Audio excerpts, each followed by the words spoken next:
পূর্ব মেদিনীপুর জেলার পাঁশকুড়া পশ্চিম বিধানসভা কেন্দ্রের তৃণমূল প্রার্থী সিরাজ খানের প্রচারে তৃণমূল সুপ্রিমো মমতা বন্দ্যোপাধ্যায় পাঁশকুড়ার জয়কৃষ্ণপুর নেকড়াবাজার ময়দানে জনসভায় নির্বাচনী ভাষণ দিলেন তৃণমূল সুপ্রিমো মমতা বন্দ্যোপাধ্যায়। প্রার্থীপদ ঘোষণা হতেই কংগ্রেস কর্মী সমর্থকদের বিক্ষোভ শুরু হয়েছে রাজ্যের বিভিন্ন প্রান্তে। মালদার চাঁচলেও প্রার্থী বদলের দাবিতে সোচ্চার হয়েছেন কর্মীরা। চাঁচল থেকে কংগ্রেসের প্রার্থী করা হয়েছে প্রাক্তন বিধায়ক আসিফ মেহবুবকে। রবিবার রাতে প্রার্থীর নাম ঘোষণা হতেই দফায় দফায় বিক্ষোভ প্রদর্শন করে কর্মী সমর্থকেরা, যেই বিক্ষোভ অব্যাহত সোমবারেও।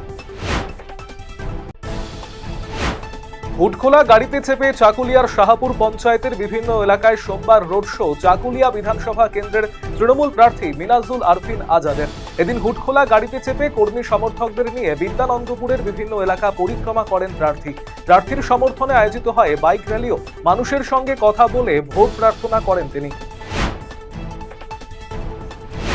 গাজল বিধানসভার অন্তর্গত রানীগঞ্জ 2 নম্বর গ্রাম পঞ্চায়েতের কালীতলা বুথের 20টি পরিবার তৃণমূল ছেড়ে যোগ দিল বিজেপিতে। গাজলের বিজেপি প্রার্থী চিন্ময় দেব বর্মন এবং মণ্ডল সভাপতি বঙ্কিম সরকার দলে যোগদানকারীদের হাতে দলীয় পতাকা তুলে দেন। এতে নির্বাচনের আগে সংগঠন শক্তিশালী হলো বলে জানান বিজেপি নেতৃত্ব। করণদিঘি বিধানসভার কংগ্রেস প্রার্থী মুর্শিদ আলম প্রার্থী পদে টিকিট পেয়ে সোমবার করণদিঘি কংগ্রেস পার্টি অফিসে দলীয় কর্মীদের সাথে সাক্ষাৎ করলেন। প্রার্থী মুর্শিদ আলম জানিয়েছেন, করণদিঘির উন্নয়নের লক্ষ্যে আগামী দিনে মানুষ কংগ্রেসকেই ভোট দেবে। আজ থেকে দলীয় কর্মীদের নিয়ে ভোটের প্রচার শুরু করা হবে। করণদিঘির কংগ্রেস ব্লক সভাপতি ভবেন ঘোষ বলেন, আজকে প্রার্থীকে সাথে নিয়ে দলীয় কর্মীদের সঙ্গে প্রচারের বিষয় নিয়ে দীর্ঘক্ষণ আলোচনা হয়। এলাকায় ভোটের প্রচার শুরু করতে দলীয় কর্মীদের নির্দেশ দেওয়া হয়েছে। সোমবার পাড়ায় পাড়ায় ভোট প্রচারে মানুষের আশীর্বাদ ইটাহার বিধানসভার তৃণমূল প্রার্থী মোশাররফ হোসেনের।